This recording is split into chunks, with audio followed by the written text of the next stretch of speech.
les premiers coups de semonce de Ahmad Ahmad pour voir les choses se bouger véritablement au Cameroun.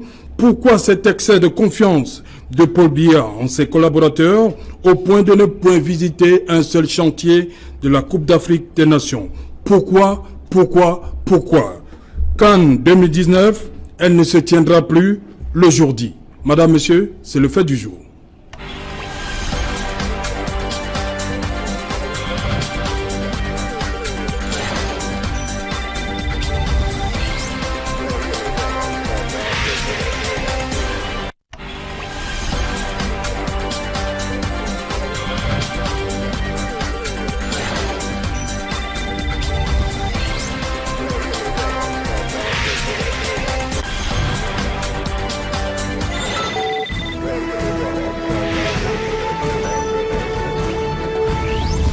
Qu'en 2019, elle ne se tiendra plus le jour dit. Point parler ce soir.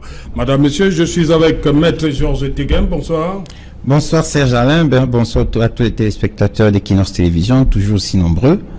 Bonsoir à tous les copanélistes. Je salue particulièrement Monsieur le bâtonnier Tchungan qui m'accompagne. C'est une fierté et un honneur d'être à ses côtés. Voilà, vous êtes avocat au barreau du Cameroun. C'est bien ça. À côté de vous, Anissé Kané. Bonsoir. Bonsoir. Bonsoir particulier à tous les auditeurs et téléspectateurs d'Equinox Télé qui n'ont pas vu depuis longtemps le président du Manidem. Oui, justement. Et vous êtes là pour vous prononcer en tant qu'homme politique pour ce qui arrive au nom de à l'état de la nation. Au nom de mon parti. Justement, vous êtes le président du Manidem. Sur ce plateau également, Casimir et Désiré Tagné. Bonsoir. Bonsoir Serge Alain. Bonsoir à tous les autres companélistes. Bonsoir à tous ceux qui nous regardent. Vous êtes journaliste d'investigation. Oui, j'aime bien préciser journaliste d'investigation parce que nous sommes tous journalistes, mais il faut faire la part des choses. Il y a journalistes d'investigation, mais il y a les autres qui sont là juste pour être des tests de résonance. Voilà, sur ce thème-ci, vous avez beaucoup de choses à nous dire. Évidemment, vous voyez bien que le ciel est tombé sur la tête du Cameroun avec cette triste nouvelle. Mais cela ne devrait surprendre que ceux qui ne connaissent pas le Cameroun, parce que le Cameroun c'est un pays où l'amateurisme, le clientélisme et tout ce qu'il y a de mauvais, l'impréparation, l'improvisation et tout ce que vous pouvez continuer la liste. Tout à l'heure vous avez demandé pourquoi. Et c'est par là que j'entre et je vais vous dire que ce retrait du Cameroun, ce retrait de la Coupe Permettez que je fasse le tour. Voilà. Voilà, sur ce plateau également, le dernier, non des moindres, c'est le bâtonnier Charles Tchungan. Maître Charles Tchungan, bonsoir. Bonsoir Serge Alain, et merci de m'avoir invité sur votre plateau. Voilà. Monsieur le bâtonnier, dites-moi, première chose, est-ce que vous étiez surpris? Parce qu'il me souvient quand même que depuis 2 ans, vous n'y croyez pas beaucoup. Écoutez, n'ont été surpris que ceux qui ne suivent pas ce dossier depuis 2 ans sur ce même plateau, mais autrement composé dans une autre émission qui s'appelle Droit de réponse. Et nous avons indiqué que tous les paramètres pris ensemble montraient bien qu'en réalité, nous ne serions pas prêts. C'était d'ailleurs avant que le président ne se prononçât de manière, n'est-ce pas, officielle sur cette difficulté. Je voulais rappeler tout de même, historiquement, que c'est en 2011 que la première pierre du stade de l'MB fut, n'est-ce pas, posée. Oui. Ça veut dire qu'en fait, avant même qu'on nous attribue, n'est-ce pas, l'organisation de la CAN, nous avions déjà, dans notre politique sportive, pensé créer un stade, n'est-ce pas, au LMB. Il se trouve qu'on nous attribue la CAN, n'est-ce pas, 3 ans plus tard. Oui. Et normalement, cette attribution aurait dû accélérer, n'est-ce pas, les travaux de ce complexe sportif, ce qui n'a pas été le cas. Et j'ai dit tout simplement qu'en 2014, rien ne démarre. On ne sent pas au Cameroun, n'est-ce pas, une effervescence pour la préparation de la CAN. Et on dit qu'on a encore du temps. Oui, bien entendu, comme d'habitude. Mais il a bien fallu que ce Magache arrive pour nous tirer un peu les oreilles, pour que tout le monde se mette au pas, pour dire on va le faire. Comme si c'était un défi.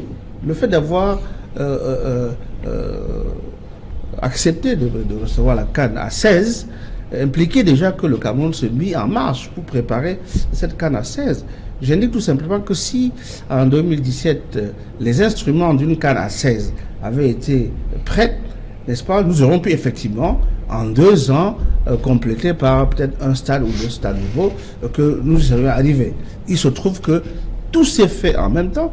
Et puis, je voulais dire quand même une chose sur laquelle il faut être extrêmement clair. C'est vrai que on ne peut pas considérer qu'Ahmed Abba soit l'ami du Cameroun. Mais nous le savions depuis. Mais nous n'avons rien fait pour démentir, n'est-ce pas, cette adversité qu'il avait vis-à-vis de nous à travers notre compatriote Issa Hayatou.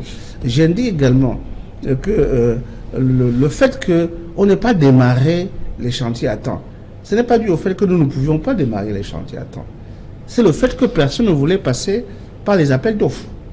Parce qu'en définitive, on a laissé courir le temps pour à la fin passer des centaines de marchés de gré à gré avec des gens dont on ignorait le profil industriel, en violant ainsi les règles de la libre concurrence et en écartant pratiquement l'ensemble du tissu industriel, économique, commercial du Cameroun, n'est-ce pas, aux investissements que cette CAN, dont le principal investisseur était l'État du Cameroun, n'est-ce pas, a investi.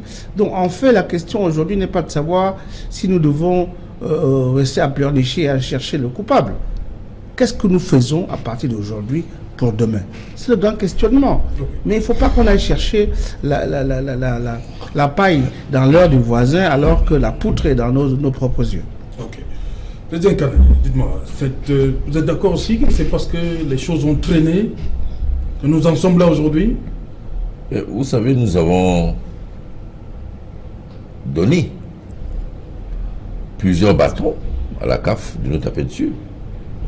Si je peux résumer ça dans un langage terre à terre, nous avons tout fait.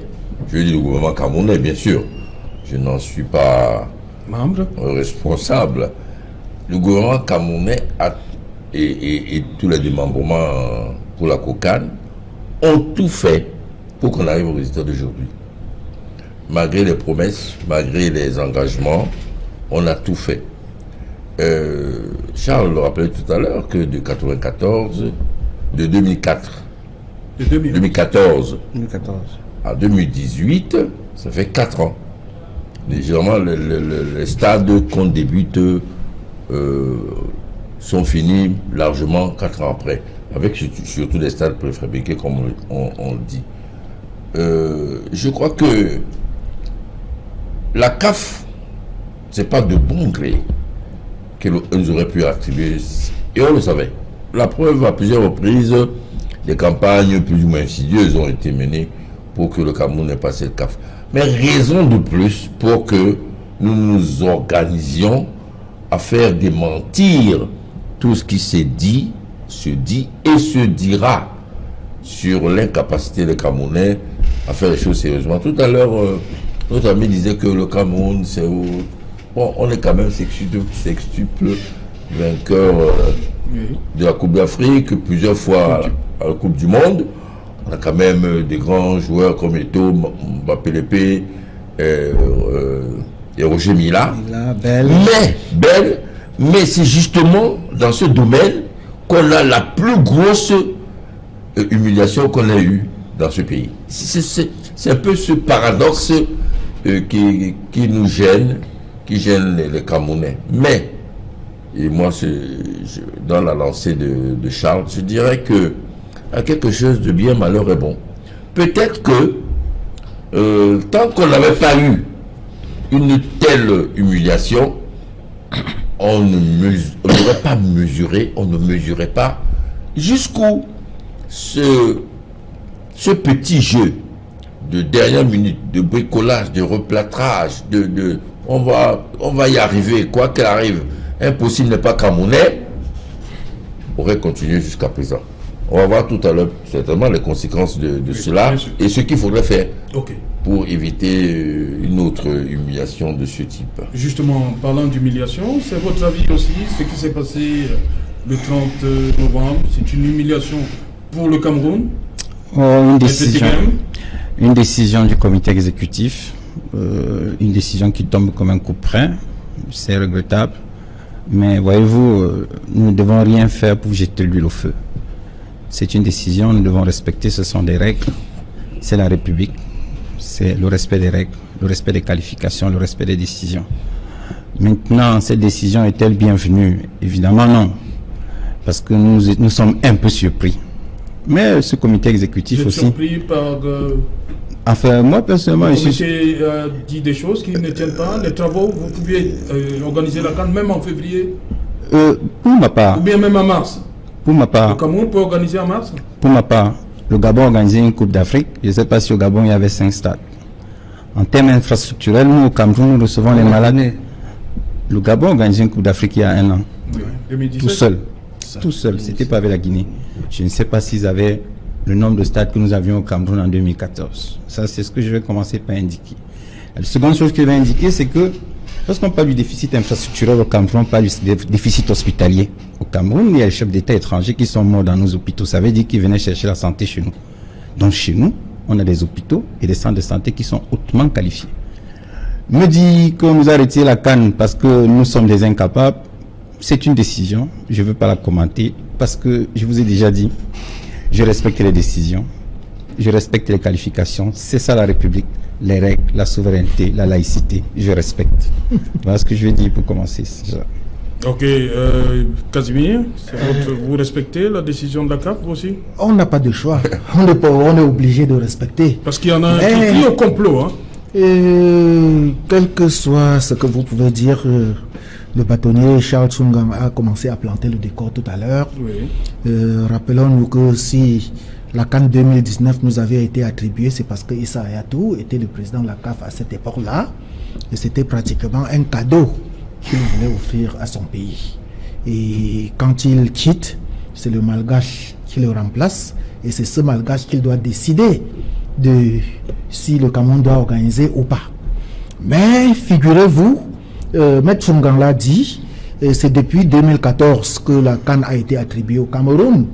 Et le stade Paul Biya a commencé, la pose de la première pierre a été faite en 2011. Je me pose même la question de savoir comment est-ce qu'on peut baptiser un stade alors même qu'il n'est pas construit. Voilà déjà les premières incongruités au Cameroun. Déjà, pour baptiser un stade, c'est quand le stade est construit, c'est le jour de l'inauguration que l'on baptise le stade. On donne le nom de baptême. On ne doit pas donner le nom de baptême alors qu'on n'a pas construit un stade. Encore mieux, on n'a même pas pu construire ce stade. Mais moi, je constate que ce retrait de la CAN au Cameroun ouvre le septennat de grandes opportunités. Paul Biya a prêté serment le 6 novembre dernier. Moins d'1 mois après, tout nous tombe sur la tête. Vous voyez, il y a quelques jours, c'est l'équipe vainqueur de Coupe du Cameroun qui a été retirée, qui ne peut pas participer à la Coupe des Confédérations, tout simplement, avant même d'avoir joué, tout simplement parce qu'on n'a pas pu organiser le jour dit la Coupe du Cameroun. Il y a moins de 24 heures, notre compagnie aérienne, la Camerco, vient d'être retirée de l'IATA. C'est l'organisme qui donne l'agrément pour survoler dans les... C'est déjà ça. Vous voyez, compagnie aérienne. Voilà, vous voyez que ça fait déjà trois grosses machines qui nous arrivent comme ça à moins d'1 mois du nouveau septennat de Paul Biya. Mais je voudrais invoquer ici l'histoire pour rappeler que lorsque nous organisons la CAN de 1972, la première et unique que le Cameroun ait eu la possibilité d'organiser, c'est à Khartoum. À l'époque, en 1970, j'étais à peine un élève du cours moyen, mais je me rappelle, j'ai lu l'histoire et on nous a dit que c'est en 1970 à Khartoum, lors de la précédente édition, qu'on décide que le Cameroun doit organiser celle de 1972. Jusqu'en juin 1971, le Cameroun n'avait encore rien commencé parce qu'il n'y avait pas de l'argent. Il a fallu que Feu Amadou Ahidjo tende la main vers la caisse de stabilisation, ou bien ça doit être l'ex-ONCPB, pour trouver l'argent. Et en 6 mois, on a construit le stade Amadou Ahidjo, qu'on n'avait jamais baptisé comme ça, vous le savez, le stade Omnisport de Yaoundé et le stade de la Réunification. En moins de 6 mois, on a pu construire.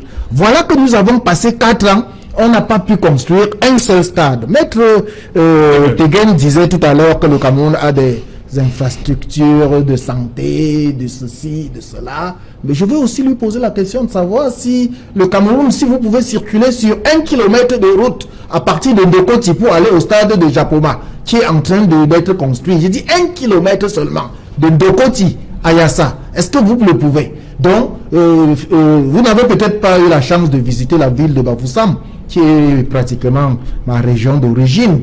Les routes sont en état de dégradation tellement avancée qu'on ne sait pas. Pourtant, c'est une ville qui devrait abriter une poule de la CAN 2019. Donc, je confirme ce que Maître Tchungang disait là tout à l'heure. Nous n'avons rien fait pour contourner tout ce qui devait nous arriver, parce que nous devions savoir que Amat ne pouvait pas nous donner seulement des bonbons à sucer. Voilà, Maître Tchungang, vous avez dit tout à l'heure que il a même fallu attendre que Ahmad fasse son premier coup de gueule pour que les choses bougent. Mais vous dites qu'il ne manquait pas d'argent pour ça. Écoutez, qu'est-ce qui explique cette léthargie-là constatée avant, de 2014 à 2016, 2017 pratiquement? Écoutez, moi je pense qu'il faut être clair. Nous analysons, voyons comment notre pays fonctionne. Si nous avions démarré les activités de la CAN en 2014, ça veut dire qu'on aurait lancé les appels d'offres pour l'ensemble des marchés. Mais pour cela, il aurait fallu qu'on ait une matrice pour savoir quel type d'appel d'offres on a pour quel ouvrage, quels sont les mécanismes de contrôle et quels sont les contrôleurs. Donc c'est très compliqué et ça impose la transparence d'une part et de la concurrence entre les acteurs éligibles d'autre part. Personne n'en a voulu. Et moi je pense que c'est volontairement que les gens ont laissé passer les délais pour qu'au dernier moment, l'on autorise la passation des marchés de gré à gré, comme on l'a vu. On a vu que, n'est-ce pas, ces 2 dernières années, les marchés ont été passés de gré à gré avec des partenaires dont on sait aujourd'hui que dans leur pays d'origine, ils n'exercent pas l'activité pour laquelle on leur a donné, n'est-ce pas, me semble-t-il, ces marchés-là. Là, c'est une analyse interne. Je ne souhaite pas que sur ce plateau, n'est-ce pas, nous glissions sur un débat essentiellement politicien. Moi, je crois qu'il faut être froid dans l'analyse. Nous sommes en train de parler, n'est-ce pas, du retrait de la CAN, des causes et des conséquences. Je crois qu'il faut s'en tenir à cela. Parce que sinon, en fait, chacun va profiter pour essayer de voir midi à sa porte. Moi, j'indique que ce qui vient de se passer pour la CAN est quelque chose d'extrêmement grave. C'est un choc psychologique extrêmement puissant. Comme a dit Alicia tout à l'heure, c'est le secteur dans lequel tous les Camerounais, au-delà de nos frontières, étaient extrêmement fiers. Chaque fois que vous voyagez, que ce soit en Chine, aux États-Unis, en Europe, lorsqu'on voyait notre passeport, c'était Mila, c'était Jobel et tout, etc. Aujourd'hui, je veux dire, quand je vois comment nos amis ivoiriens parlent de nous sur le web, c'est quand même terrible. Quand je vois comment même les Marocains parlent du Cameroun, c'est extrêmement... C'est inacceptable que des gens, pour des intérêts égoïstement personnels, aient pu faire en sorte que le président de la République faillisse à sa parole. Le président a failli à sa parole. Et je trouve que c'est extrêmement grave. Peut-être que pour d'autres personnes qui effectivement ont l'habitude, n'est-ce pas, des échecs, ce n'est rien du tout.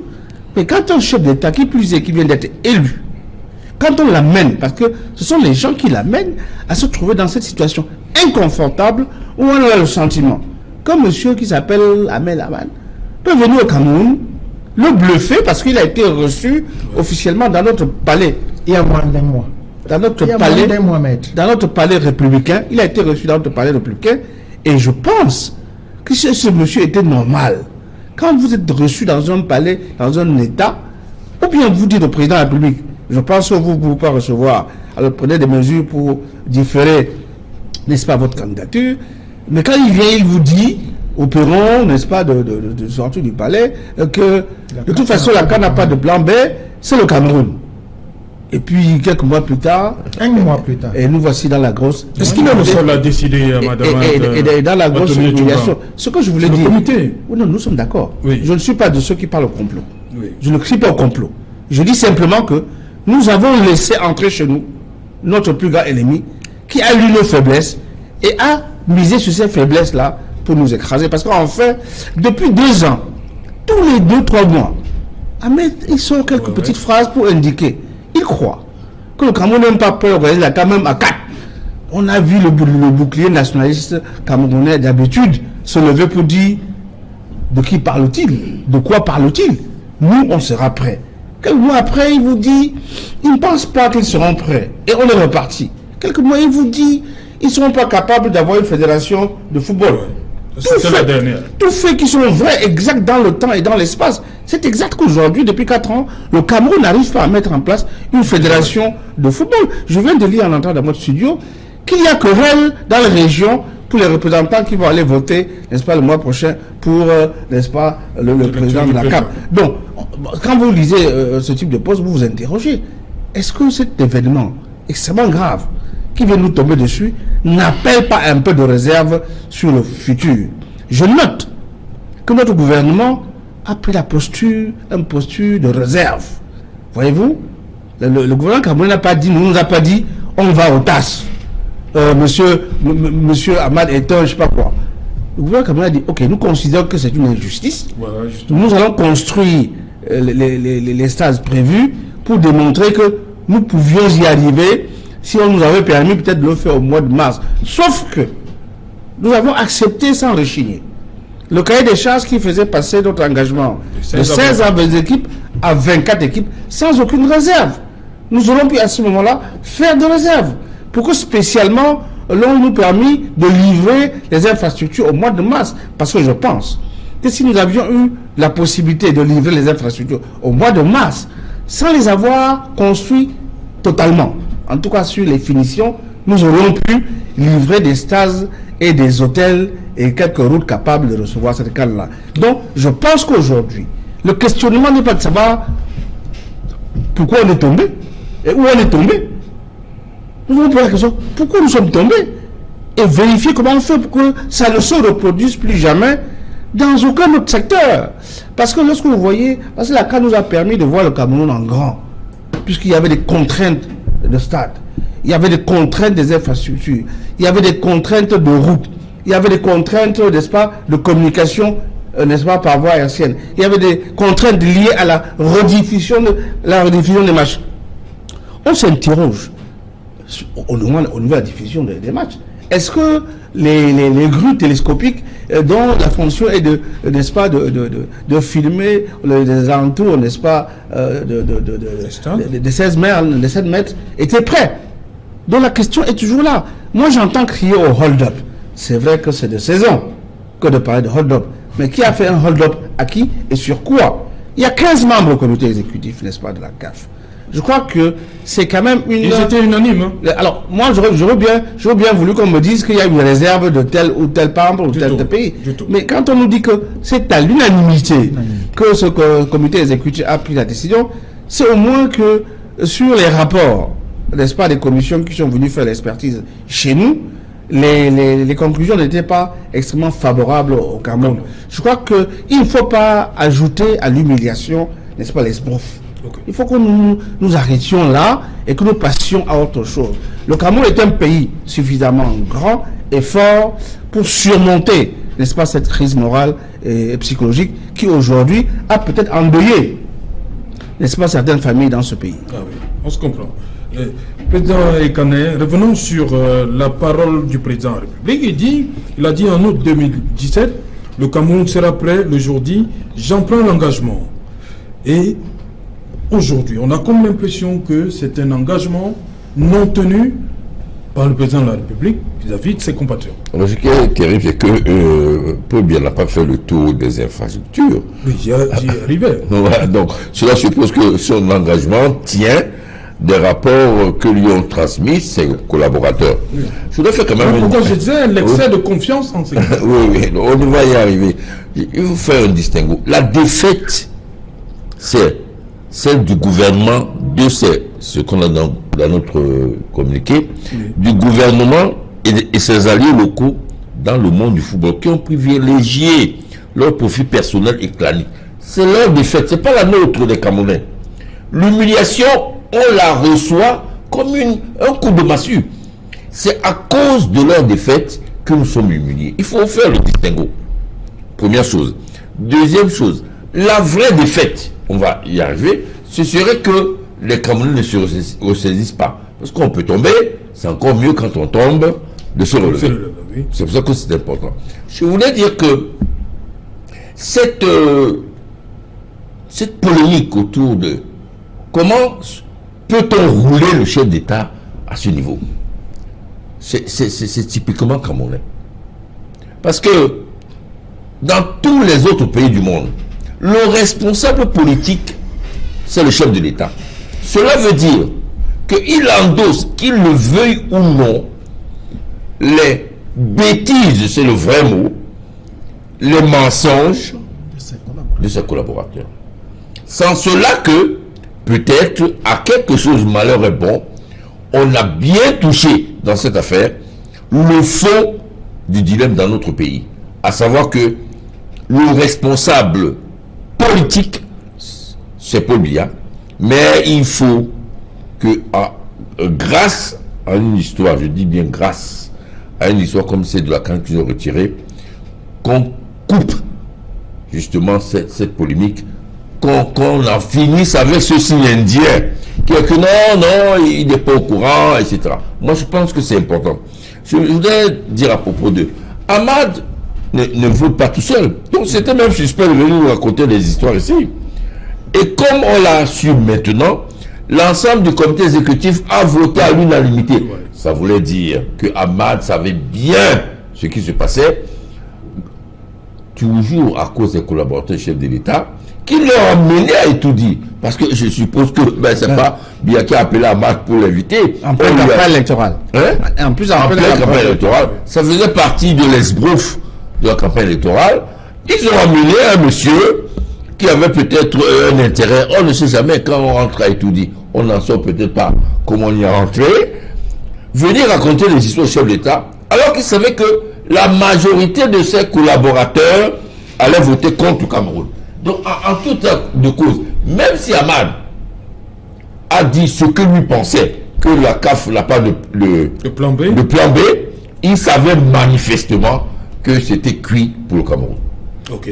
Maître Teghem, le coup a été roulé dans cette affaire? Je veux d'abord indiquer, Serge Alain, pour un peu contrarier mon voisin de gauche, Monsieur Canet, que en réalité, quand vous dites que c'est le comité exécutif qui a pris la décision, lorsque immédiatement après son élection, M. Ahmad a déclaré que le Cameroun ne serait pas prêt même à 4 équipes, je ne pense pas qu'il avait consulté son comité exécutif et que la réunion de ce comité avait eu lieu.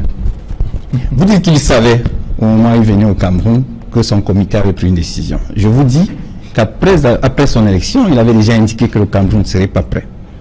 Je vais également observer qu'en 2016, au Cameroun a organisé une Coupe d'Afrique des Nations qui a été un succès éclatant et personne ne peut le contester. Féminine, la CAN féminine. La CAN féminine, c'est une compétition de la CAF. Combien d'équipes? C'est même une condition pour organiser la CAN. Il faut déjà organiser une compétition mineure pour organiser une compétition majeure. C'était une condition. Je vous ai laissé parler. Vous avez tiré sans arrêt sur notre pays et laissez-moi aussi aller jusqu'au bout le pays. Laissez-moi aller. Vous appropriez des patriotismes. Vous savez, ça n'appartient à personne. Il faut arrêter. On n'a pas tiré sur le patriotisme. On vous dit, quand la vérité, entre celui qui s'accommode, on pense à la mensonge. Vous fait cette remarque-là. Quand même. Je n'ai fait de remarque à personne. J'ai noté que vous avez parlé entre les trois pendant près de 15 minutes. Contre le pays. J'ai parlé contre le pays. Je suis déjà interrompu. Non, on va pas vous laisser dire des contre-vérités. Bon, même en vous concédant cela, oui, merci. J'ai envie de dire une chose, c'est que tout à l'heure, vous avez fait observer que notre pays était en situation d'incapacité. On n'a pas dit alors que la première, j'ai dit, le premier responsable de ce fiasco, c'est d'abord ce comité exécutif. Moi, j'ai pris la peine avant de venir, de regarder un peu la loi, parce que moi, je suis un peu prisonnier de la loi. Quand vous prenez le règlement de la CAF, donc vous prenez d'abord les statuts et vous prenez maintenant le règlement d'application des statuts. Oui. L'article 23 est très clair. Oui. Le comité exécutif doit attribuer la CAF au pays, la CAN au pays, 6 ans avant. C'est la loi. Elle est dure, mais c'est la loi. Nous, on doit attribuer combien de temps avant? Vous dites 2014 pour 2019. Est-ce qu'on a respecté le délai de 6 ans? Donc le premier responsable de notre échec, c'est ce comité exécutif. Si on peut appeler cela échec, parce qu'ils n'ont pas respecté le délai qu'ils devaient d'abord s'imposer à eux-mêmes. C'est Ayatou qui est le premier responsable de ça. Excusez-moi, tout à l'heure, vous avez dit le comité exécutif. Je réponds sur l'instance qui a pris la décision. C'était soit Ayatou. C'est l'instance qui a pris la décision. Je ne discute pas des personnes. Je discute sur le droit, je discute sur la loi. D'accord. La loi est claire, elle est dure, mais c'est la loi. L'article est très clair. D'abord, les statuts de la CAF disent ceci. Le comité exécutif fixe le lieu et la date des compétitions de la CAF. Et le règlement d'application de ces statuts dit le comité exécutif pour l'attribution de la CAN le fait 6 ans avant. Donc le premier responsable de ce qui se produit, c'est ce comité exécutif. Au-delà des personnes. Donc commençons par désigner déjà les premiers responsables avant de venir chez nous commencer cette opération de flagellation ou d'autoflagellation. Parce que je suis bien d'accord, on va dire que ce sont des responsables au niveau du Cameroun qui n'ont pas fait ceci, qui n'ont pas fait cela. Mais je note, et j'insiste dessus, que nous sommes d'une CAN qui a été un succès. Je note également que les chantiers sont en cours de réalisation. Je note que le gouvernement s'est engagé à les livrer à bonne date. Je suis passé par le stade Mbapélepé il y a quelques jours. J'ai trouvé que le stade était, enfin, il y a exactement 8 jours. Ils m'ont dit, si vous revenez ici dans 8 jours, vous verrez que... Et effectivement, les fauteuils étaient déjà disposés, on était en train de monter les tribunes. Donc, presque achevé. Et je continue à dire que le Gabon... On joue pour le stade Mbapélepé. Oui, mais c'est un stade d'entraînement, c'est une des conditions, ça fait partie du cahier des charges. Ça veut dire que nous sommes en train d'accomplir le cahier des charges. Je suis passé également au stade de Olembe le week-end dernier. J'y ai fait un tour, j'ai noté que les travaux avançaient à une cadence exponentielle. Le stade Paul Biya. Est-ce que vous pouvez me laisser aller au bout, s'il vous plaît? Allez-y, Moi, je vous laisse développer. Je ne vous interromps pas, c'est quand même c'est pour la je vous comprends, mais moi, vous parlez du stade Paul Biya. Monsieur, je parle du stade d'Olembe. Qui est le stade Paul Biya? Dites ce que vous voulez, j'ai bien dit le stade d'Olembe. J'y ai fait un tour le week-end dernier. Et je vous dis que y étant, j'ai constaté que les travaux avançaient à une cadence exponentielle. Et c'est un engagement présidentiel, il a dit, nous serons prêts le jour dit. Il a reçu le président de la CAF ici il y a quelques mois, comme vous l'indiquiez tantôt. Il y a exactement un mois. Il n'y a pas un mois, plus d'un mois, monsieur. C'était en début plus d'un mois, monsieur. C'était avant l'élection présidentielle. Oui, c'était en octobre. Ça fait 2 mois que l'élection présidentielle a eu lieu. Donc, s'il vous plaît, ne venez pas faire la leçon, parce que parfois on se trompe. Et nous tous, nous nous trompons, on apprend tous. Donc, monsieur Ahmad a été reçu par le président de la République. Vous n'étiez pas présent à cet entretien, vous ne pouvez pas dévoiler le contenu exact de l'entretien. Monsieur Ahmad a fait une déclaration au sorti de cette élection, de cette entrevue. Est-ce que je peux Nous nous en tenons à ça. Vous savez, excusez-moi, quand vous vous en tenez à cela, ce monsieur n'a aucune qualité pour prendre une décision, c'est le comité exécutif qui décide. Ce monsieur n'a aucune qualité pour prendre une décision. Je viens de vous dire, le comité exécutif fixe la date. Article 23 des statuts de la CAF. Je suis allé chercher les textes. Et si j'ai passé ma journée à fouiller dans les textes, c'est parce que je savais qu'il faut faire attention aux textes. Et dans les textes, on trouve toujours le diable. Parce que j'ai appris du bâtonnier Tchunga, qui est mon formateur, que le diable est dans les détails. Et la vérité ne tient qu'à un fil.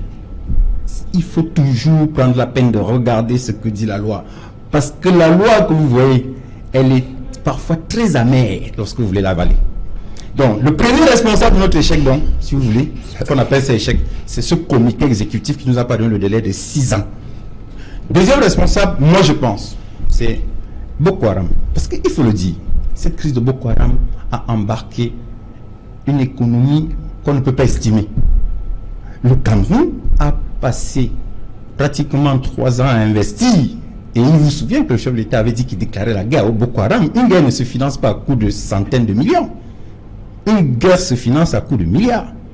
Et à peine sur la crise Boko Haram, on rentre dans le nord-ouest-sud-ouest, qui est une crise, mais alors très grave, que notre pays connaît. Quand j'en parle, ça me fait toujours très mal, parce que c'est le symbole même de ce que nous ne sommes pas d'accord sur l'unité nationale.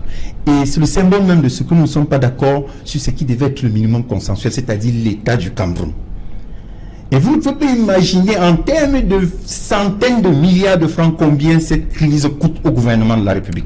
Donc, on peut comprendre qu'à un moment, même si on a fait des efforts qui étaient nécessaires, même si on a avancé au mieux de ce qu'on pouvait, la CAF ait pu prendre une décision, ou bien le comité exécutif de la CAF ait pu prendre une décision sans enfin, en se méfiant de nous, parce qu'en réalité, dans les délais, ils auraient pu avoir leur stade, mais ils ont préféré ne pas prendre les risques.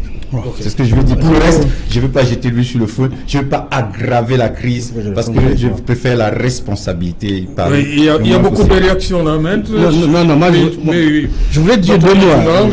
Je voulais dire deux mots sur l'appel à la règle de droit.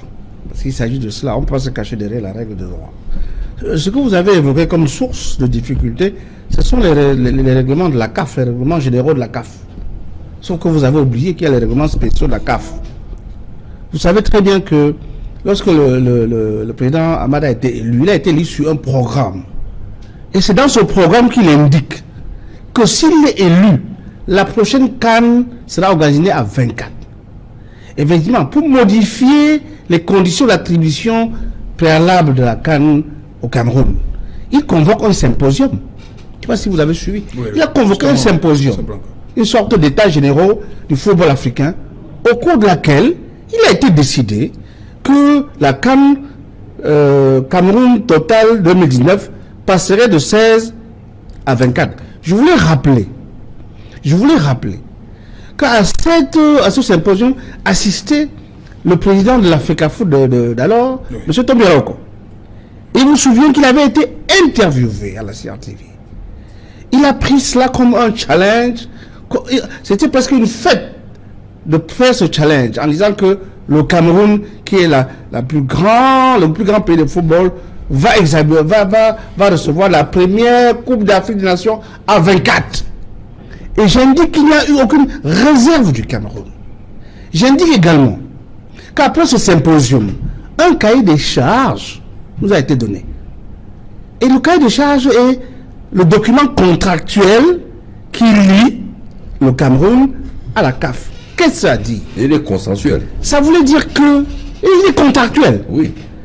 Ça veut dire que si le Cameroun ne voulait pas de la CAF à 24, il aurait pu dire, écoutez, vous m'avez donné une CAF à 16, maintenant on passe à 24. Quand je regarde mon tableau de bord, en termes d'infrastructure, en termes de finances, je ne peux pas me réajuster. Donc par conséquent, je vous demande d'attribuer, comme ça a été le cas, 3 fois pour 3 pays avant nous, la CAF à un autre pays. Nous avons dit, on va le faire. Ça veut dire quoi? Ça veut dire que le document juridique de référence qui nous lie à la CAF, c'est le cahier des charges au plan juridique. Bien sûr, il y a la loi, il y a le règlement, mais vous le savez également, il y a le contrat. 1134 du Code civil. Seul le consensus obligate. Seule la volonté des parties les lie. Nous avons accepté et signé ce cahier des charges. Et le gouvernement de la République, à travers son chef de gouvernement, pris dans la polémique, à travers son chef de l'État, a validé cet accord du Cameroun pour organiser la CAN totale 2019 à 24. Je vous l'ai indiqué, pour ceux qui veulent aller au TAS, que si vous allez au TAS, ce qui va vous être opposé, ce n'est pas l'article 23 du règlement de la CAF. Ce qui va vous être opposé, c'est le cahier des charges. Et pour ceux qui veulent savoir pourquoi ça n'a pas marché, parce que beaucoup de Camerounais parlent de ces canaux, mais il y a très peu qui ont lu le cahier des charges. Mais c'est un document, c'est un ceinturon, c'est une camisole de force. Il est très précis. C'est une camisole de force. Il est précis même jusqu'à dans les toilettes, même dans les vestiaires. On vous dit combien de chaises il faut avoir, combien de placards il faut avoir. Il est extrêmement contraignant. La qualité du gazon, parce qu'en fait le compte, après la CAN au Gabon, on s'est rendu compte que le gazon n'était pas de qualité. Parce qu'il y a eu beaucoup de blessés, n'est-ce pas, sur ce gazon, parce que les joueurs ont souvent tendance à glisser sur le gazon lorsqu'ils ont marqué un but. La CAF a imposé une qualité de gazon qui est d'ailleurs cultivée à bord des stades d'entraînement. Il se trouve que c'est un de mes amis qui a gagné ce marché du gazon avec ses partenaires londoniens. De bons amis. Ah, oui, avec ses partenaires londoniens. Donc ils apportent les graines et les cultivent comme des tapis qu'on porte ensuite pour poser sur le stade.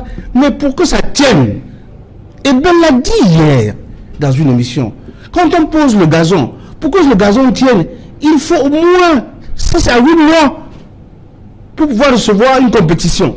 Ça veut dire quoi? Ça veut dire que si vous validez, n'est-ce pas, pour valider un gazon, il faut qu'il ait été posé 6 à 8 mois avant la compétition pour être aux normes du cahier des charges que la CAN nous a imposé. Et quand je parlais, n'est-ce pas, du cahier des charges, mais je parle, n'est-ce pas, de l'aéroport. Vous avez remarqué, quand vous allez maintenant à l'aéroport international de Douala, le Wi-Fi il est gratuit.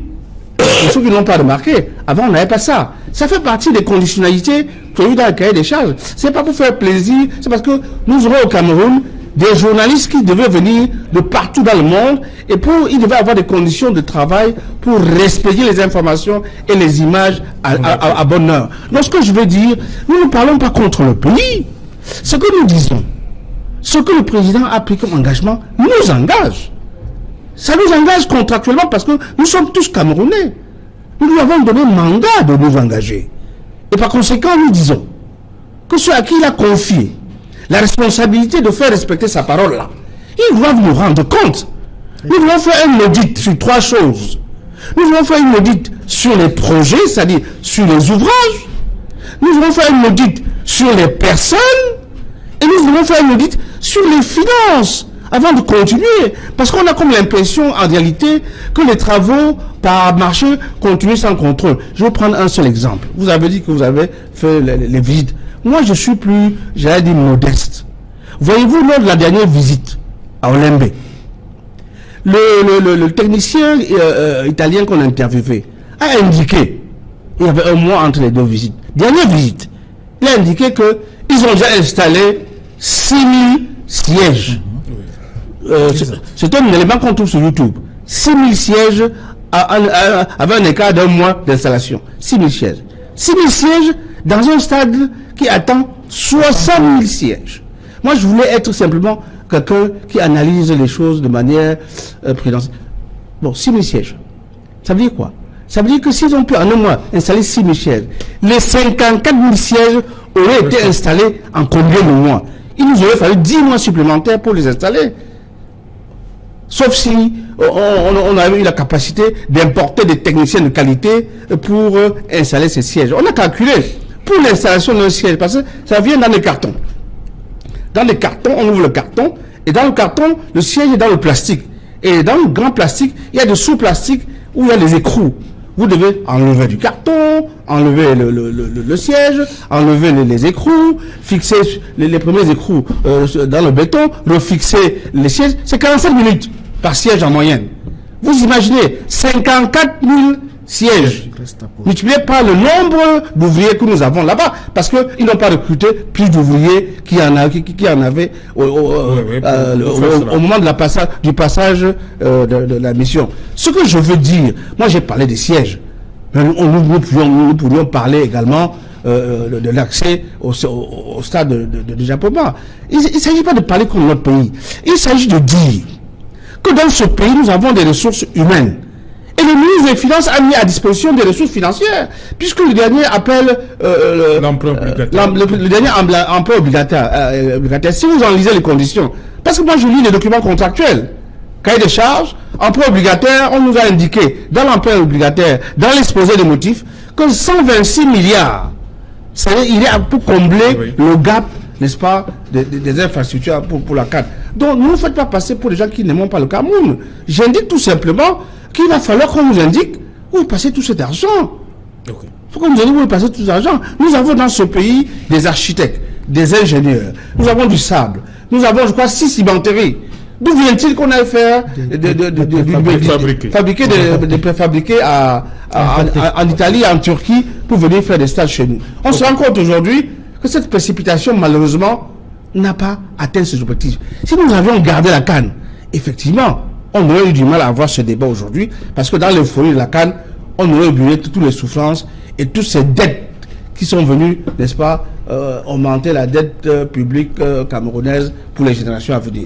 Ok, Kasbi, avant le président Ikané. Oui, je crois que ça ne sert à rien de chercher la petite bête. Ça ne sert pratiquement à rien d'aller dans des détails des lois et des règlements, des statuts pour voir ceci ou cela. Le Cameroun a perdu la CAN 2019 et maintenant il faut tirer les conséquences. Un point, un trait.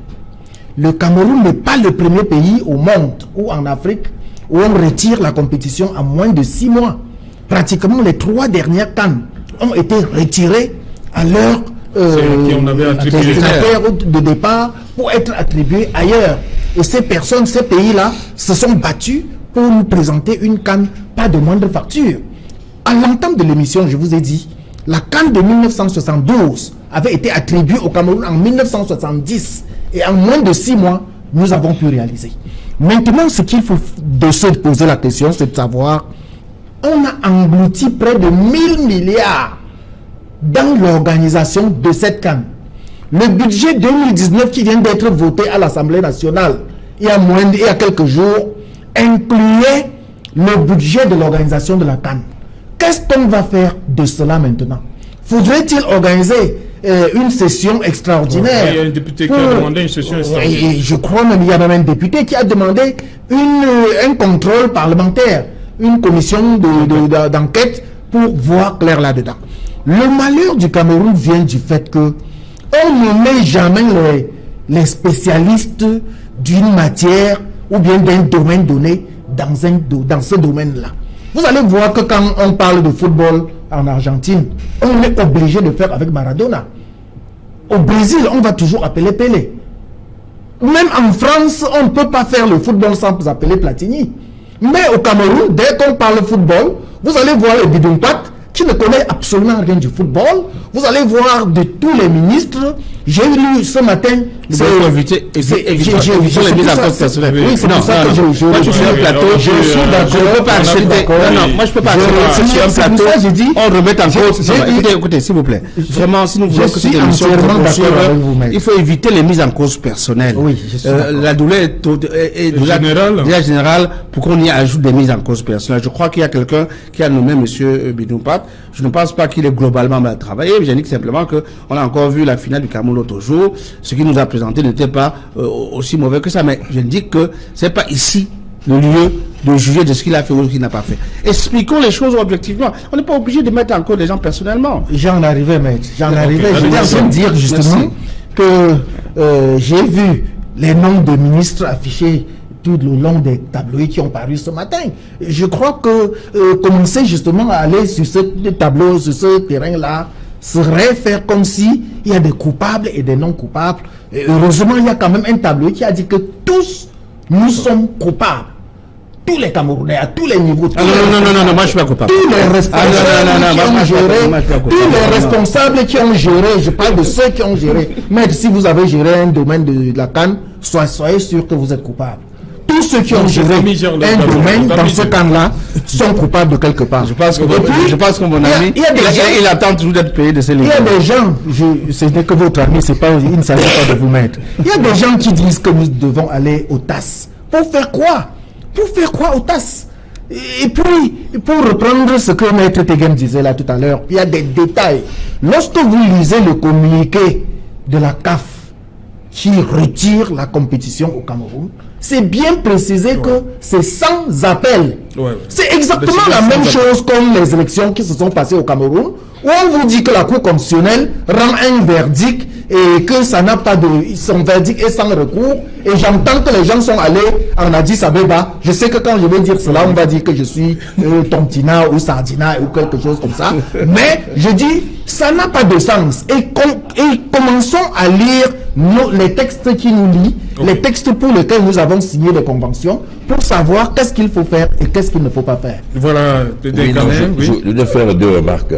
Maître Tegem, c'est quand même un peu surprenant que dans un plateau, sur un plateau pareil, vous parlez des ennemis de l'intérieur en indexant sur Maître Tchunga, sur moi-même, sur la grâce des ennemis de l'intérieur qui date du régime Baïyo.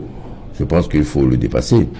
Parce que je ne sais pas, on est tous Camerounais, c'est toujours mal aisé de parler de soi.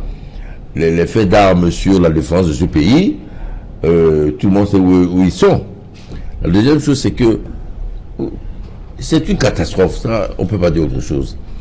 Et ce qui est mis en cause aujourd'hui, c'est l'incurie d'une organisation qui a pu prévoir et donc qui aurait pu anticiper sur cette catastrophe, mais qui malheureusement, consciemment ou du fait de l'incompétence, a laissé faire, pensant que, comme on dit, impossible n'est pas camerounais, mais impossible est camerounais. C'est ça là, c'est cette manière toujours exagérée d'imaginer que tout est possible en ce qui nous concerne. La troisième remarque, et ça, moi je pense que c'est très rapide. Oui, dans le journal. Il faut se servir de cette catastrophe pour avancer. Okay. Si c'est pour chercher des boucs émissaires à l'intérieur du pays, c'est foutu. Ok. Merci. Bonsoir Cédric Noufelet. Bonsoir Serge Alain, bonsoir à vos invités. Voilà, dans un instant, le 20h, le premier de la semaine. Qu'est-ce qu'il y a au menu, Cédric Noufelet, pour ce 20h? Vous le savez, ce sujet relatif au retrait de l'organisation de la CAN 2019 au Cameroun alimente de vifs débats dans les chaumières, mais aussi à l'Assemblée nationale. Des parlementaires de l'opposition, vous les écouterez critiquer l'attitude du gouvernement sur son choix des priorités au moment où plusieurs régions du pays sont confrontées à des violences meurtrières. Pendant ce temps, des députés RDPC s'inquiètent des conséquences économiques de cette décision de la CAF et du sort réservé aux Camerounais qui ont consenti de lourds investissements dans le but de préparer cette compétition et les retombées qui finalement ne seront pas au rendez-vous en 2019. Nous parlerons aussi de la réaction de la classe politique et des acteurs sportifs qui appellent à la saisine du tribunal arbitral du sport pour dénoncer cette décision de la CAF et permettre au Cameroun de laver son honneur sur la scène internationale. Pendant ce temps, il y a une nouvelle commission qui a été mise en place par le gouvernement pour le désarmement, la démobilisation et la réintégration des ex-combattants de Boko Haram et des groupes armés dans les régions anglophones. Quels sont les enjeux et les limites de cette initiative? Nous en parlerons dans le journal de 20h. Serge Alain. Voilà, madame, monsieur, dans un instant, le développement de tous ces titres dans le 20h de Cédric Noufelet. Tout de suite après, je vous retrouve en compagnie de mes 4 invités pour Equinox Soir, deuxième partie, le temps du débrief. Tout de suite, madame, monsieur, la pause journal.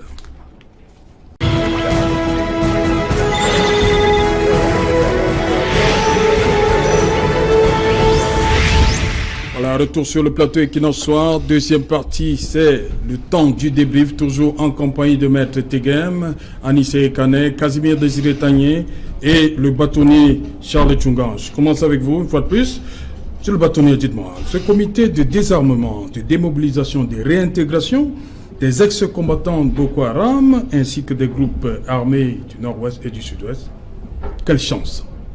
Ben écoutez, je pense que c'est un acte qui est cohérent dans la logique du président de la République. Il a lancé un appel le 6 novembre au dépôt des armes. Oui. Donc, lorsqu'ils sont un comité de désarmement, n'est-ce pas, c'est la conséquence logique de sa posture sur cette question-là. Mais vous savez que dans cette affaire, il n'y a pas que les combattants. Oui. Il y a aussi la majorité de nos compatriotes du nord-ouest et du sud-ouest qui demandent qu'il y ait, n'est-ce pas, un cadre où ils puissent exprimer, n'est-ce pas, leurs désirata et leurs besoins pour que l'on prenne en compte leurs spécificités afin que nous puissions ensemble redéfinir les conditions, n'est-ce pas, de vivre ensemble. Donc je pense que si on se met du point de vue du gouvernement, je dis logique, mais si on se met du point de vue à la fois des populations qui subissent cette guerre, à la fois des organisations nationales et internationales, on a comme le sentiment qu'on a fait un petit pas qui ne va pas, me semble-t-il, régler cette question-là. Parce qu'à partir du moment où vous appelez, n'est-ce pas, les ex-Boko Haram à déposer leurs armes, alors que nous savons parfaitement que nous n'avons aucune prise sur cette nébuleuse terroriste, ça questionne. Quand vous appelez des gens qui aujourd'hui ne sont pas nécessairement les activistes initiaux, n'est-ce pas, de l'insécurité dans le nord-ouest et le sud-ouest, parce qu'aujourd'hui on se rend compte que c'est devenu une affaire où beaucoup de groupes s'enrichissent. Oui. Je voudrais à cela, vous direz que je plaide pour ma chapelle, un de nos confrères, notre confrère chez Ben, qui a été kidnappé dernièrement après qu'il lui participait à l'Assemblée générale des avocats. Vous avez vu qu'il y a eu une levée de bouclier du barreau. pour dire à ces sécessionnistes que nous exigeons sa libération immédiate, faute de quoi, n'est-ce pas, nous raccrocherions nos robes dans leur dossier actuellement pendant... Il n'y a pas eu de paiement de rançon. Écoutez, de notre point de vue, nous n'avons pas... Non, le baron n'a rien payé du tout, et je ne pense pas que une rançon ait été versée par l'intéressé ou sa famille. Moi, je vous parle pour le compte du baron. Je puis vous dire que le baron du Cameroun n'a déboursé aucun franc pour sa libération. Bon, maintenant, je lis ici et là qu'une rançon aurait été payée. Je ne sais pas quelles en sont les sources, mais j'indique simplement que de ce point de vue-là, le baron a pris une position extrêmement forte, que chaque fois qu'un de ses membres, pour le fait d'exercer son métier, serait mêlé à ce type d'acte, le baron serait, n'est-ce pas, tout vent, n'est-ce pas, derrière lui. Parce qu'il n'est pas normal que l'on critique un avocat, tout simplement parce qu'il a participé à une élection, n'est-ce pas, de son ordre. Parce que c'était le motif essentiel, puisqu'ils avaient été menacés avant l'Assemblée générale. Je puis vous indiquer que certains ont succombé à ces menaces et se sont retirés et n'ont pas pu participer à cette élection.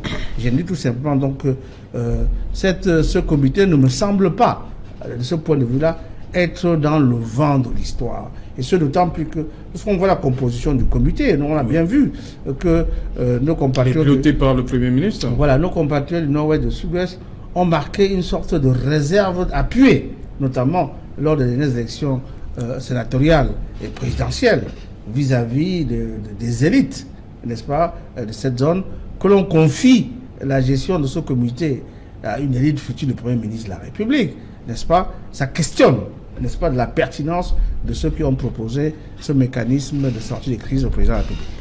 Ok, dites-moi, Anissé Kanem, ça vous dérange aussi que le Premier ministre soit à la tête de ce comité-là? Et en dessous de lui, il y a le ministre pour la Tanganyika. Oui, moi je pense qu'il y a une remise en cause de la légitimité des élites dans ces zones. Comme par ailleurs dans les autres régions du pays, ce n'est pas spécifique au nord-ouest et au sud-ouest. Donc c'est quand même surprenant qu'on reprenne les mêmes, alors que les mêmes ont donné des signes de faiblesse et de non-représentativité dans cette crise. Ce que je voulais quand même dire, c'est que c'est vis-à-vis des sorties de certains députés de l'opposition. Lorsque le Malem disait avant les élections que 1000 élections ne valent pas la résolution de la crise anglophone, il y a une précipitation, une ruée vers les élections.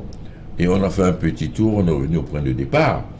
Aujourd'hui, c'est quand même surprenant. Les mêmes qui disaient non, il faut absolument aller aux élections pour en finir avec ce régime.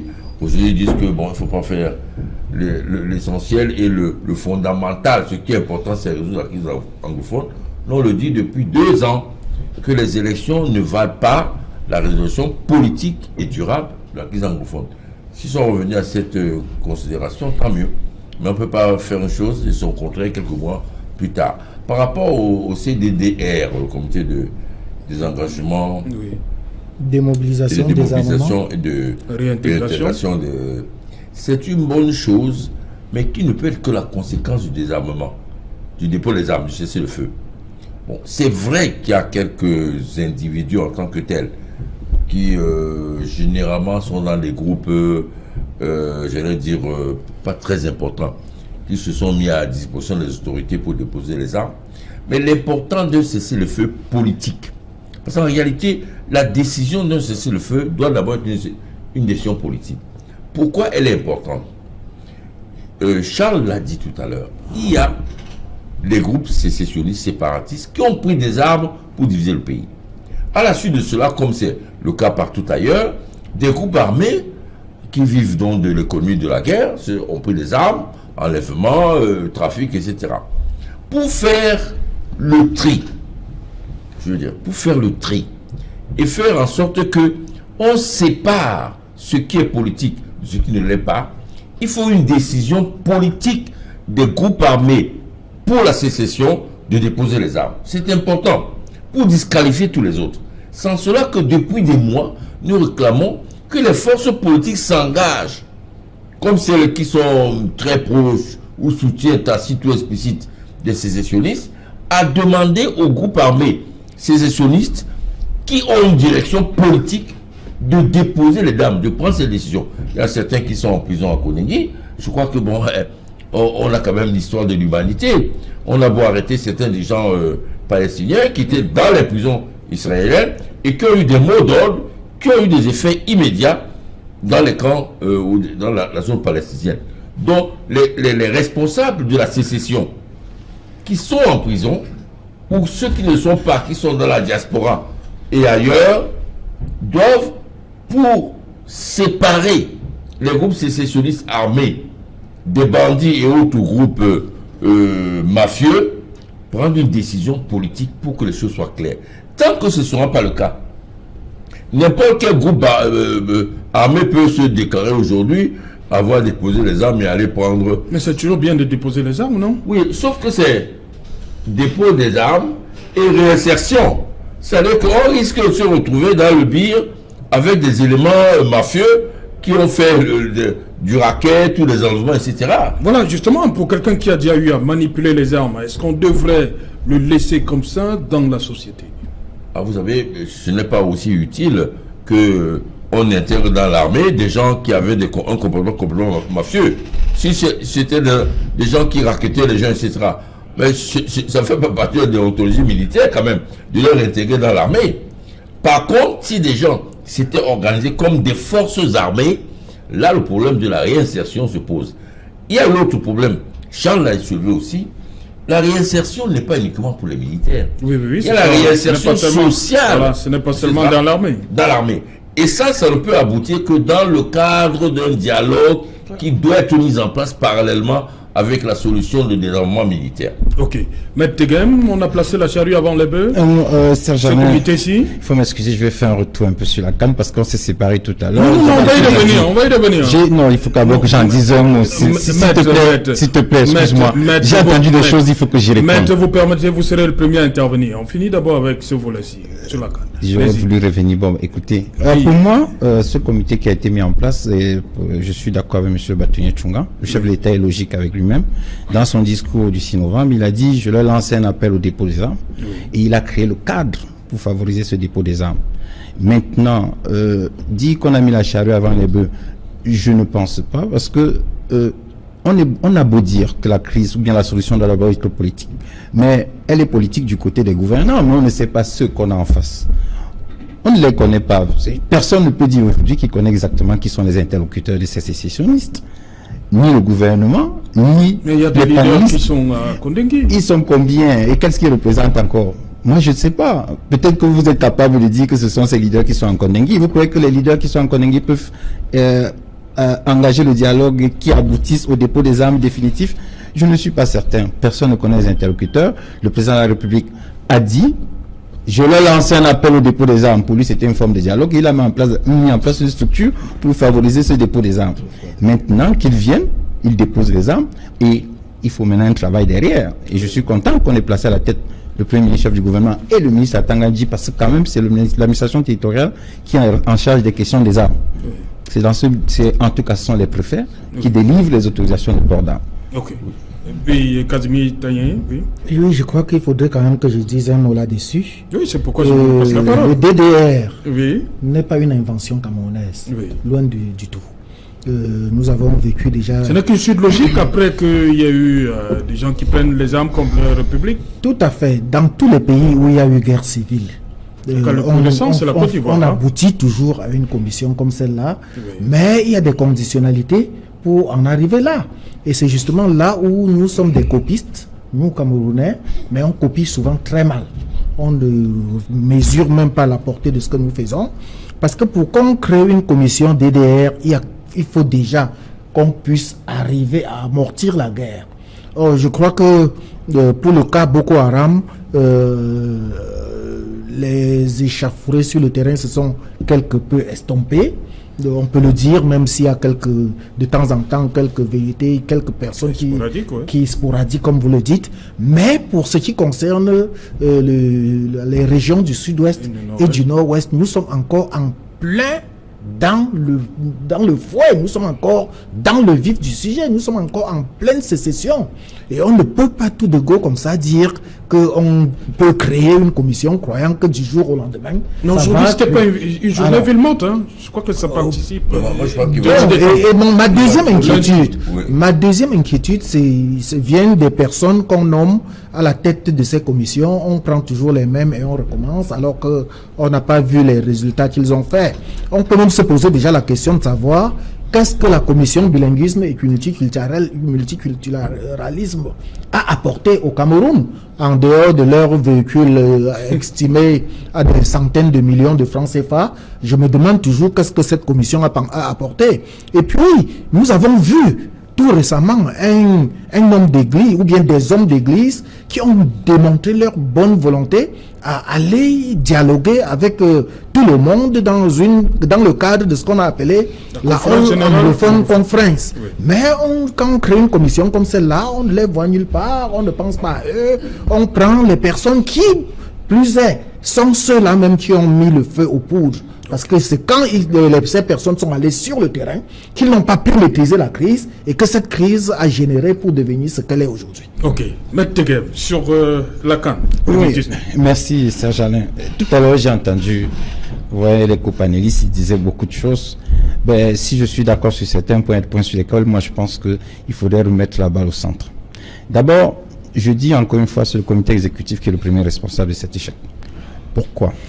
Lorsqu'il a été décidé d'attribuer la CAN à 24 équipes, le comité exécutif avait 6 ans pour désigner le pays qui devait abriter cette CAN. Le Batoye Tchunga a parlé tout à l'heure du cahier des charges. Avait-il un cahier des charges du Cameroun à 24 équipes? Je pense que non. Oui, il y a un cahier des charges à 24 équipes. Je pense que non. Parce qu'ils nous ont surpris avec... La nouvelle configuration de 24. À 24, il n'y a pas eu de cahier des charges. Il y a un cahier des charges on a décidé. Et sur le site Africafoot, vous trouvez le cahier des charges. Il a été décidé d'attribuer la CAN à 24 équipes, alors que le Cameroun avait été déjà désigné pour une CAN à 16 équipes. A-t-on pris la peine de prendre un nouveau cahier des charges au Cameroun avant de dire que le Cameroun devait continuer? La réponse est oui. Moi, je ne pense pas. Je pense qu'ils ont agi avec une légèreté blâmable. C'est-à-dire qu'au niveau du comité exécutif, ils n'ont pas respecté leur propre loi, leur propre texte. Et maintenant, est-ce que je peux finir, s'il vous plaît? On ne va pas te laisser dire des choses inexactes. Mais il y a un cahier des charges que la FECAFOOT elle-même reconnaît avoir reçu. Vous allez sur le site, vous tapez sur le site de la CAF ou sur le site de la FECAFOOT. Il est disponible, ce cahier des charges. Monsieur le bâtonnier. Il est disponible. Monsieur le bâtonnier, c'est 6 ans avant qu'on vous met à disposition le cahier des charges avant de vous désigner pour 24 équipes. C'est pas moi qui dis, c'est la loi, elle est due, elle est ta mère, mais c'est la loi. Respectons la loi avant d'aller sur le contrat. Commençons par la loi. Mais vous posez un problème qui est lié au consentement des parties. La loi, c'est une disposition de portée générale. Le contrat lie 2 contractants, 2 organisations ou 2 États. À partir du moment où vous avez donné votre accord sur les conditions d'un contrat, vous êtes tenu par le dit contrat. Indépendamment, le contrat dérogue à la loi générale, et vous le savez. Vous le savez. Ne réinventez pas quand même la norme. Nous avons un cahier des charges qui nous a été proposé. Et nous avons dit oui, on l'accepte. Nous, on va le faire.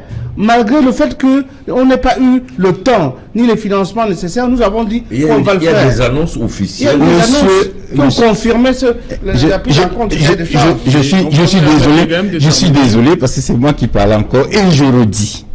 Même s'il y a un cahier des charges, en l'indiquant, en cours du cahier des charges de 16 équipes, on devait, en nous imposant ce cahier désigné 6 ans après. On nous a pas imposé. C'est la loi. On nous a pas imposé. La loi dit qu'on attribue la Coupe d'Afrique 6 ans avant. C'est pas possible. C'est ce que je dis, c'est la loi. Alors quand il a été décidé qu'on était à 24, on devait nous attribuer ou attribuer au pays organisateur à 24, 6 ans avant pour donner au pays le temps matériel d'avoir les infrastructures nécessaires au développement de cette Coupe d'Afrique. Voilà ce que je dis. De l'autre côté, je poursuis. Je ne dis pas que le Cameroun n'a pas de responsabilité, n'a pas sa part de responsabilité. C'est simplement qu'il faudra commencer par poser les bases et indiquer qui est le principal responsable de tout ce qui arrive, avant d'en arriver à nous. Quand il y a une guerre, on est à l'école, il y a les causes lointaines, il y a les causes immédiates. Il est évident que au gouvernement, je ne peux pas dire que il n'y a pas de responsabilité. Le président de la République a indiqué en 1987 dans un discours que je souhaite que les ministres que je nomme soient plus que par le passé responsables. C'est pour ça qu'il a délégué les pouvoirs. Il y a des gens qui suivent cette Coupe d'Afrique. Ils sont certainement responsables, mais je vais respecter la présomption d'innocence. Je ne vais pas sur un plateau de télévision commencer à dire que tel ou tel est responsable. Non. Voilà ma position sur ce sujet. Je suis certain, je dis bien, il y a des causes lointaines, il y a des causes immédiates. Mais le comité exécutif lui-même n'est pas étranger. Et je vais finir sur le point, sur la saisine du TAS. La saisine du TAS n'est pas ne dépend pas du comité exécutif, non. Ils disent que leur décision est sans appel. C'est pas ce qui est dit par le texte. Lisez encore les statuts de la CAF. Le comité exécutif autorise toutes les associations à saisir le tribunal arbitral du sport. C'est écrit noir sur blanc, article 55. C'est pas moi, j'ai lu les textes et j'ai passé mon temps à les lire. J'ai passé ma journée à lire. Dans la déclaration de vendredi, ils disent justement que la décision est sans appel. Et ce qu'ils disent, je dis bien, les statuts de la CAF datant de 2016, signés Issa Ayatou et un certain Alim. Et, et je dis encore une fois, le règlement d'application des statuts, les deux vont ensemble. Le tribunal, c'est-à-dire que le comité exécutif autorise les associations membres de la CAF à saisir le tribunal arbitral du sport. Par contre, ce qui est interdit, c'est de saisir les juridictions nationales. Sauf si il y a une clause de renonciation. Okay. Voilà ce qui est dit dans les textes. Okay. Dans tous les cas, on peut toujours saisir le TAS, le tribunal arbitral du sport, mais soyez sûr que votre saisine sera irrecevable. Soyez-en sûrs. Bon, mon inquiétude, c'est lorsque j'entends le ministre Issa Chiroma donner la certitude que l'on va construire, on va poursuivre la construction des infrastructures qu'on avait engagées. C'est là où réside mon inquiétude. C'est le souhait de tous les Camerounais. Si on pouvait au moins achever ces infrastructures-là. Et il n'y a pas que les infrastructures sportives. Pourquoi vous êtes pessimiste? Je suis pessimiste parce que j'ai des exemples que je vais vous donner, Serge Alain. En 1990, dans les années 1990, il y a un stade qui était fini à 99%, qui s'appelle le stade de Bafoussam. Oui. Ce stade est situé pratiquement... Oui, ce stade est situé en face du lycée technique de Bafoussam. Oui. Et qui a été abandonné complètement. Aujourd'hui, tous les malfrats se sont rabattus là-bas. Chacun a pu arracher tout ce qu'il a pu arracher. Et le stade est complètement abandonné. On a abandonné ce stade avec cette histoire de crise économique. On a susurré qu'il y avait une crise économique et puis on l'a abandonné. Oui. Aujourd'hui, on a le stade qui était en chantier pour accueillir la CAN. Et comme la CAN n'aura plus lieu, c'est là où réside mon inquiétude. Et c'est là où nous souhaitons que les sociétés chargées de mener ces chantiers-là à bout, qu'ils aillent vraiment jusqu'à bout de leur contrat et que nous ayons ces stades, même si ce n'est pas pour abriter la CAN. Okay. La dernière chose que je voudrais dire, c'est que j'entends des gens dire que le Cameroun va abriter la CAN de 2021. Or, on ignore que 2021 est déjà attribué à la Côte d'Ivoire. 2023 est attribué à la Guinée équatoriale. Non, la Guinée-Conakry. Et c'est là où je crois qu'il faut rejoindre l'idée de Maître Tegem. Parce que on attribue la CAN il y a une certaine date qu'il faut respecter pour attribuer la CAN. On ne va pas venir tout d'un coup croire que comme le Cameroun n'a pas pu organiser 2019, il va organiser 2021 et la Côte d'Ivoire va être décalée à 2023 et ainsi de suite. Il y a des choses, je crois que au plus tôt, nous serons peut-être en train d'attendre la CAN de 2025. Ok. Et rapidement, une minute. Bonsoir Sylvestre Hippolyte Sangaou. Bonsoir Serge. Voilà, dans un instant, 100% football. Au menu ce soir. Au menu ce soir, bien évidemment, l'actualité principale depuis vendredi, c'est le retrait de l'organisation de la CAN 2019 au Cameroun. Une décision du comité exécutif de la CAF.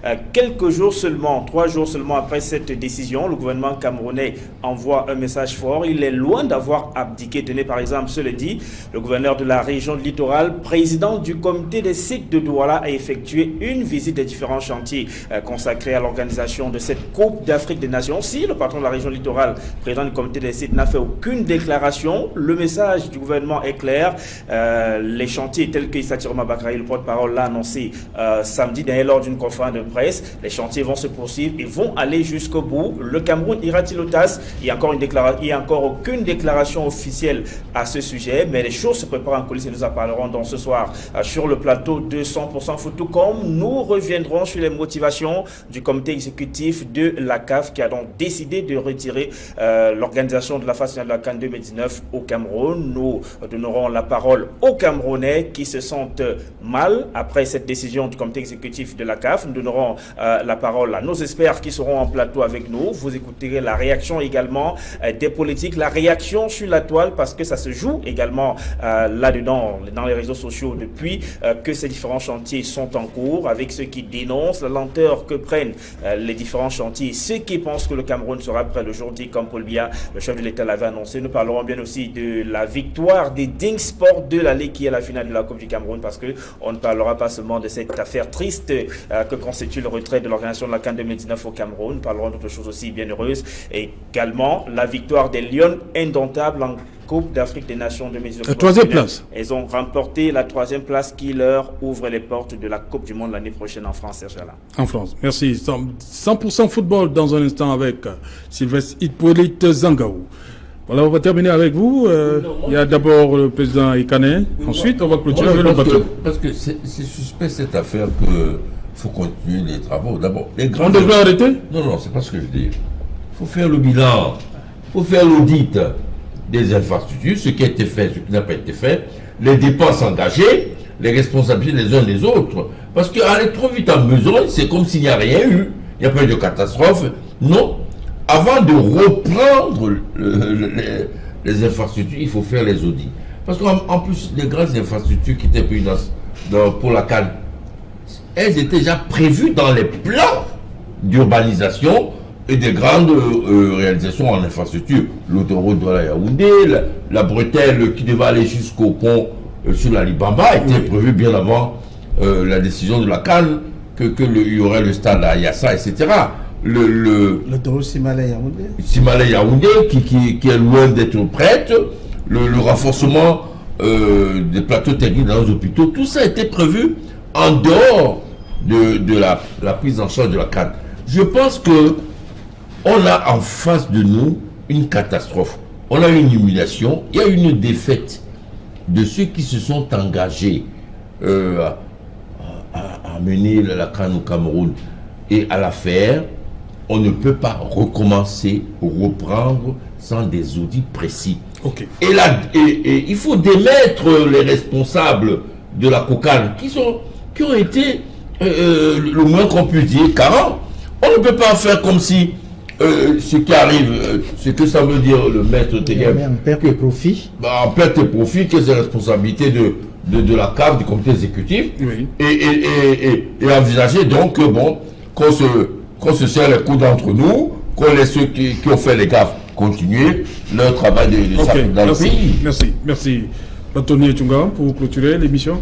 Écoutez, moi je voulais dire d'autres choses. La première, c'est que nous avons droit à une explication du comité exécutif. Je crois qu'il faut que nous accédions au rapport d'inspection. Je crois que ça, au moins, on peut le demander pour savoir pourquoi et comment nous en sommes arrivés là. Parce que nous devons nous-mêmes faire notre propre introspection.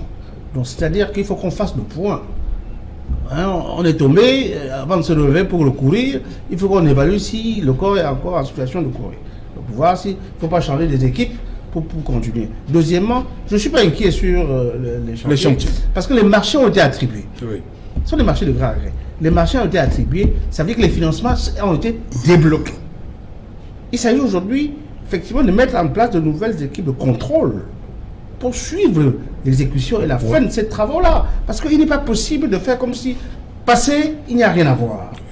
Et puis, enfin, je crois que le président de la République doit tirer des conséquences politiques de ce qui vient d'arriver. Parce que les Camerounais, je peux vous assurer, qu'on soit de l'opposition, de la majorité présidentielle, apolitique, ou neutre, parce qu'il y en a qui se revendiquent de la neutralité, ils ont mal en leur Cameroun. Parce que ce qu'on vient de nous dire là, c'est écoutez, messieurs, voici le message, vous n'arrivez même pas à donner une canne. Parce qu'en définitive, c'est le message que la canne nous renvoie au visage. Okay. Peu importe tous les arguments juridiques qu'on veut développer pour essayer de démontrer. J'indique que, pourquoi est-ce qu'ils ont dit que c'est sans appel? Ça veut dire que le comité exécutif ne va plus resiéger pour revenir sur sa décision. Voilà ce que le sens du sans appel. Ça veut dire en fait que l'acte que prend le comité exécutif, c'est l'équivalent de ce que les juristes se qualifient en droit interne d'acte de gouvernement. C'est-à-dire que c'est d'autorité. On n'a pas besoin de votre avis pour vous le retirer. Allez vous plaindre là où vous voulez. Vous ne pourrez pas nous faire revenir sur notre position. C'est une application des statuts, c'est écrit dans les statuts. Voilà, et aucune juridiction, fusil la tasse, ne peut faire que on vous réattribue, n'est-ce pas, ce marché. Un mot de la fin, oui, rapidement. C'est vraiment en 8 secondes. Oui. Je crois qu'au bout de cette émission, j'ai mis des réserves sur les gros slogans du renouveau. On nous a parlé de l'émergence à l'horizon 2035. Figurez-vous, il n'y a pas longtemps, on nous parlait de santé pour tous en l'an 2000. Non, vous savez là où ça nous a amené.